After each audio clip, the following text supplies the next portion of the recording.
District of Philadelphia. Thank you very much for having me. I'm really excited to be with you today. Well, thank you so very much. It's a very hot topic about the Renaissance schools. There's so many questions that parents would like to know about. And could you please just let us know just what is the Renaissance schools? Sure. So thank you first for having us down here to talk to parents about what Renaissance Schools is. So the Renaissance Initiative is the district's initiative to change some of our lowest performing schools, to say where we have schools where children haven't been learning how to read and write at the levels they should be for many, many years, we're going to change those schools. And so what we're saying is we're going to give communities and parents a chance to help the school district design teams that can work in these schools to get dramatically different results in the schools. So to turn our lowest performing schools into some of our highest achieving schools in the school district, so that every child in the school district eventually has a chance to go to a great school. And unfortunately, we know that some of our children don't have that today. That's very true.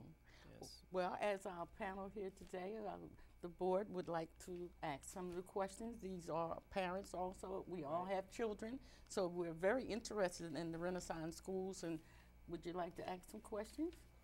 I have a question.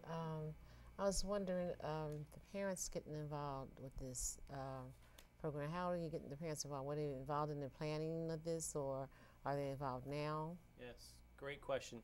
So from the beginning of this initiative, we've tried to include parents in this work. It started this summer, this past summer, the summer of 2009. We put together a big group of community members, about 70 people who helped us design this program, and that included parents from some of these struggling schools that we had. And we've then been out in the communities. We did 8 community sessions in November to share with parents and other community members what we were doing and how we were thinking about doing it to get more feedback. And now we're beginning the process of identifying schools that are going to go through the Renaissance process. And one of the key critical components of Renaissance schools is something we call a school advisory council. And that council is going to help make decisions about what happens in a school. They're going to get to decide if there are teams coming in, that they're going to interview them and meet and decide which is the best fit for their school community. Or if we're doing this as a district change, they're going to help with the school district designing a program that works for their school community. We believe that if parents are not supporting the work that we're doing, it won't work. And we're so serious about that, that 51% of the members of these school advisory councils have to be parents who have children in the schools. We believe that when you have a child in a school, you have a different stake in the game of change and reform. So we want parents to be at these meetings. We want them to be participating and getting involved. And if parents are interested in getting involved, they can certainly contact my office, and I'll leave that number for you so you can share that with parents. Or they can go to the school district's website, www.philasd.org, and look for the Renaissance Initiative, and all the information is there. Oh. You're welcome. Thank you. Sure. And it's very enlightening, because as we all know, the more parent involvement, the more successful the schools and the children are. That's exactly right. That is one of Dr. Ackerman's core competencies and beliefs, is that parents are our partners, and without their support, you will not change school systems the way you want to if you don't have that. Absolutely, and children come first. That's correct. Does anyone else would like to ask a question in regards to the Renaissance schools? Yes. Do you have a calendar of events coming up? Yes, thank you for asking that question. We do. So this process officially kicked off in January when we announced not just the district's lowest performing schools, but also our highest performing schools. And again, all that information is on the district's website. But we shared with our community and parents what are the highest performing schools in the district. Not just our magnet schools, but there are some of those, but schools that are in neighborhoods that are doing the best. And we also announced at the end of January our lowest performing schools. And actually this Friday, we're going to announce the final list of schools that are going through what we call the Renaissance Initiative, meaning they are going to have changes in the leadership teams and potentially the teachers of those schools. After that, we're going to be going out to the communities in April, and the communities are going to either be meeting teams who want to run the schools, and some of those are external teams, people working outside the school district, or working with the district to design the new program. So April is the time when parents and communities are going to be asked to help us with designing these programs. And then in May, we're going to make decisions about where we go with schools. And then the community again will be coming back together, again parent-led, to help in designing and transitioning schools to new teams. One of the things I'd like to just comment on is that what we are talking about is in changing these schools, only working with people who have a proven track record of running great schools, whether they're district people working inside of our school district now or people on the outside. We're not going to experiment with these schools. We're going to bring in teams who know how to fix schools and have a track record. So parents are going to get a chance to go visit those schools in April. They're going to get a chance to read all the information they provided and make decisions in April about what this process looks like. So it's pretty exciting, but it's pretty fast too. Thank yes, you. Yes, but it's all long overdue. I think it's really great that Dr. Ackerman has initiated such a program where it will benefit everyone, because I think there's no losers in this situation. The Vanguard schools, can you top on that? Sure. Up there? So Vanguard schools are the schools in the district that are the 10% of our highest performing schools. And so what we wanted to do is recognize those schools, to say, you're doing a great job and you should be recognized for that. People think all we're doing is talking about what are we going to do with our lowest performing schools. But we think it's important to talk about how do you help people who are also doing the best. So those schools were identified, and the first thing we did was said thank you. We sent a letter home to all the staff members, Dr. Ackerman did, and then sent a letter out into their parent communities. The second thing we're doing is saying, well, if you really know how to run a great school, we're going to start to do a couple of things. We're going to give you more autonomy to make decisions for yourself. So those schools, for example, are going to be piloting weighted student funding, which is something you'll hear more about in the school district. That's having the dollars follow children based on the needs of children.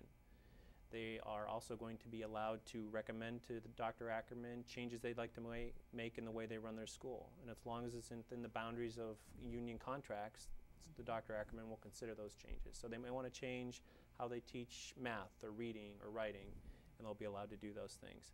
Because what we want to do is say, if you've had great success to date, what are the things you would do differently or change to get even higher levels of achievement?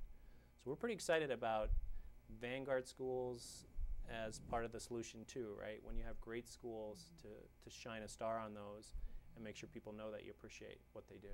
Absolutely, because there's so many times schools that are doing good, even students that are improving and achieving, does not get recognized.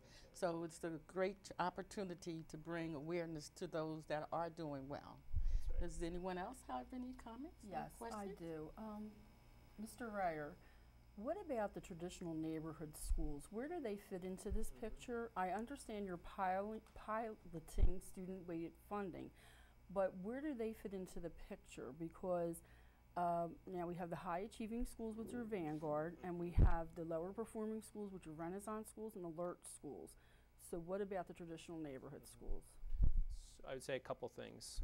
So we've identified our first set of Vanguard schools. Our hope, though, is in the district we will have more and more Vanguard schools, not just a subset always, right? We're hoping that all of our schools will continue to move up, and as they do better in performance, earn the right to have the same autonomies that the Vanguard schools have had. So some of those neighborhood schools are right on the cusp of that.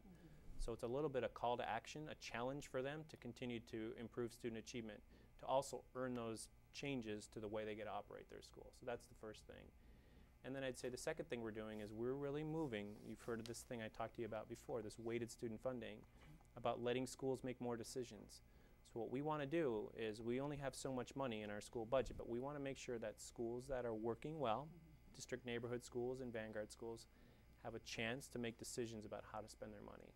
So we don't want people to feel like district neighborhood schools that are just doing their thing each day are being left behind. We're trying to really do the same things to give them the tools to make more decisions, to get more results for children, and to move up into that Vanguard status.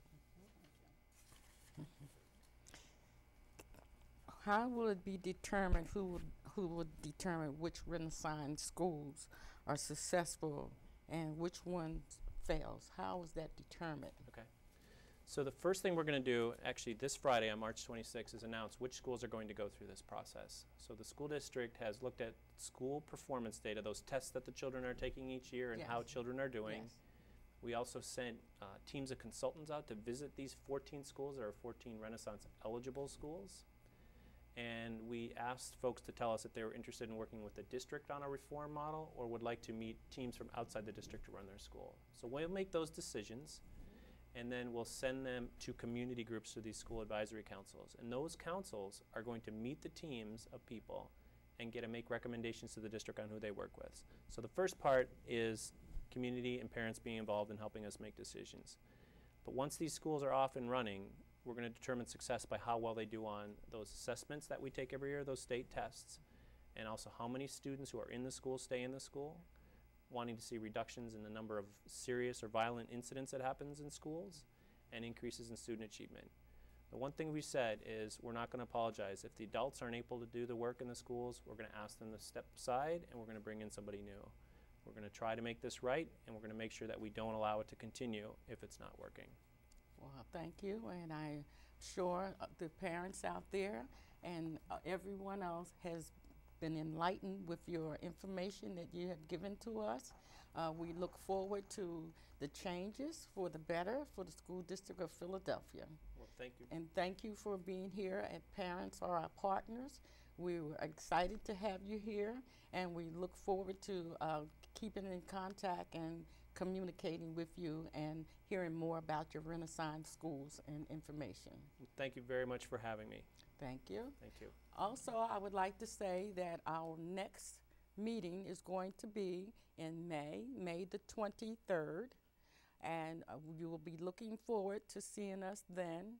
And in the meantime, we would like to say thank you for being a part of the Parents Are Our Partners, and parents working with parents for children. Together we can make a difference.